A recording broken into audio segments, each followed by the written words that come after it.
Agora vamos falar de coisa séria, vamos falar do massacre soviético contra a população ucraniana. Então vamos falar de Holodomor, 1932 e 1933. Então o que foi esse Holodomor, né? O que foi? O que quer dizer Holodomor? A palavra Holodomor vem do idioma ucraniano, significa morte por fome. Essa palavra é utilizada para descrever a morte de milhões de ucranianos no início dos anos 1930 pela fome calculada e propagada pelo Estado soviético. Ou seja, você que é socialistinha aí, comunistinha aí, sabe, de Rolex, né, de iPhone. Então vai perguntar para o seu professor lá que os soviéticos fizeram com a Ucrânia antes de vir pagar de democrático, usando essas linguagens aí, de eufemismos aí, que a época era comandado por Joseph Stalin.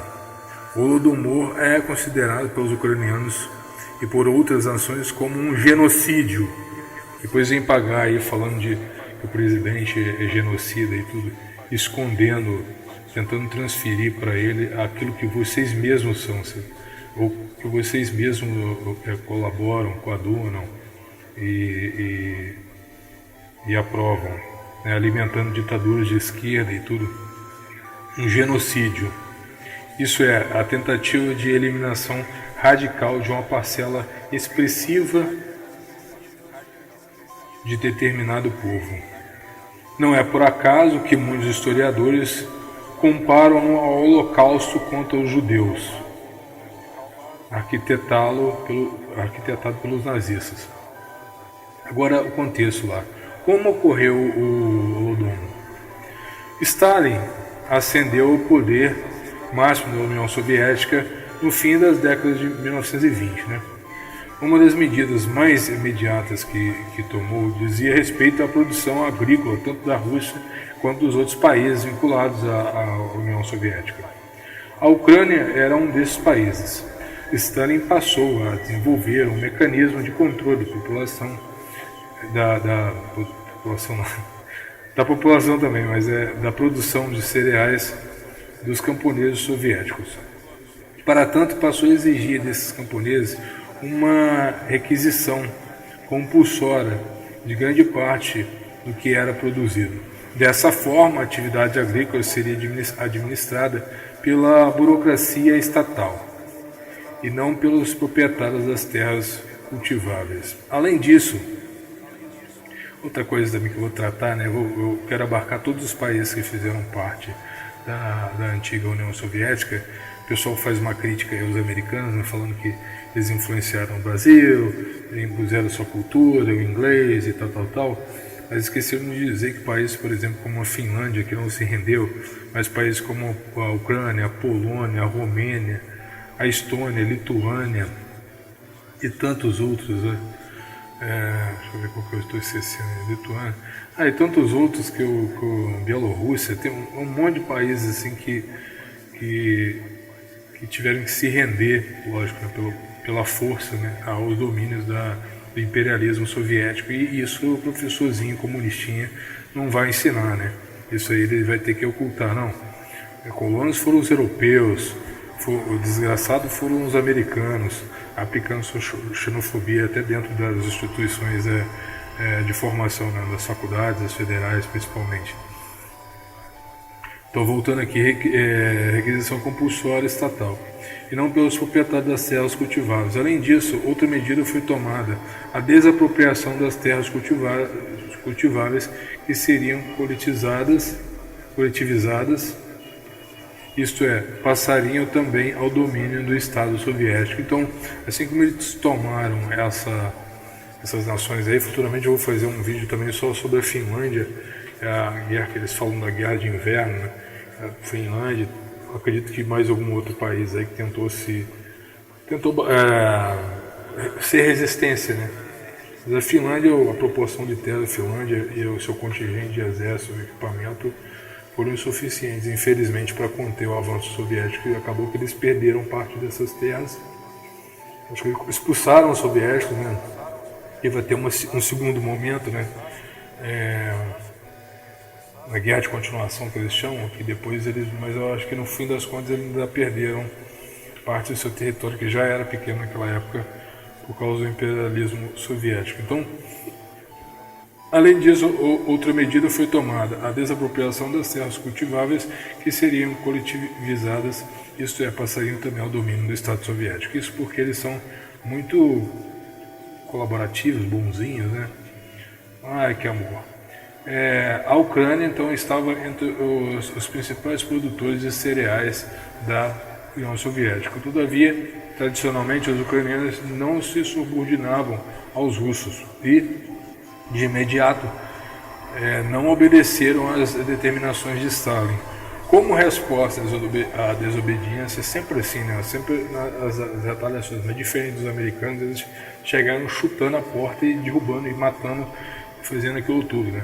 Enviando para Gulag, que seria um parque de diversão soviética, né? Muito fofinho que eles são.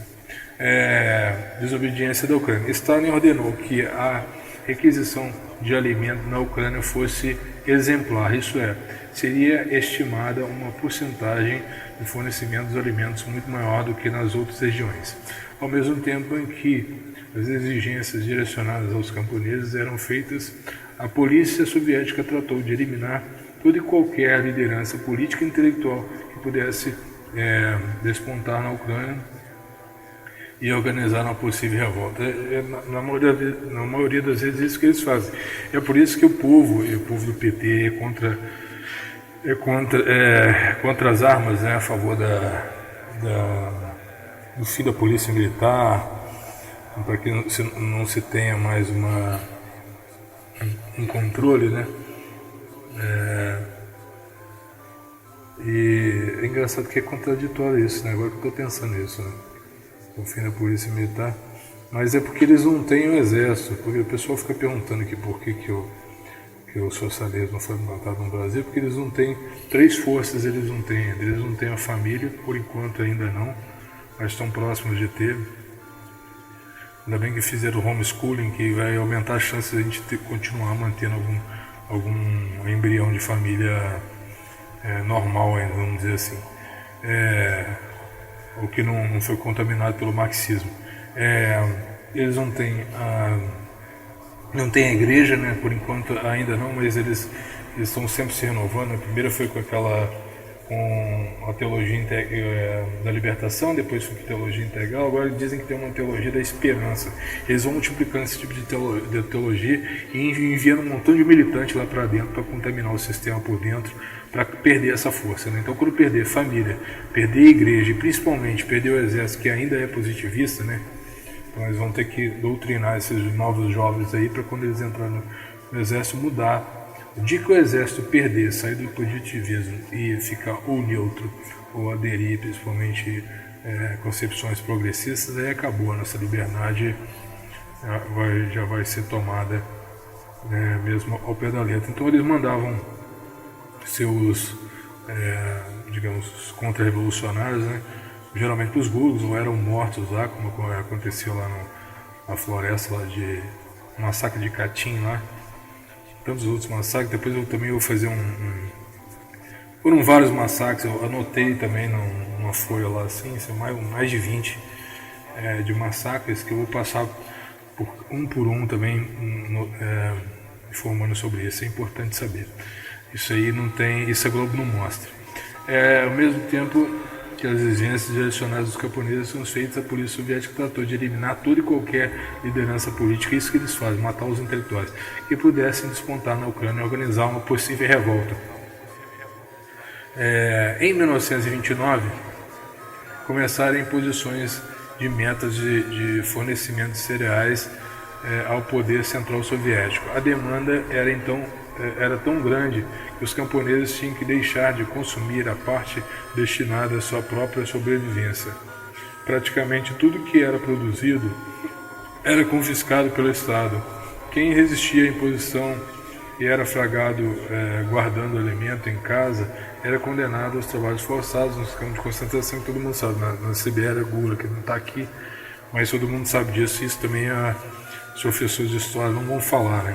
Eles têm que manter a máscara da bondade, né? bando de hipócritas. Então tá. Agora na questão de mortos, né? Saldo de mortos. A morte começou a se tornar visível. Então, quer dizer, pelo que eu já vi também, era o seguinte.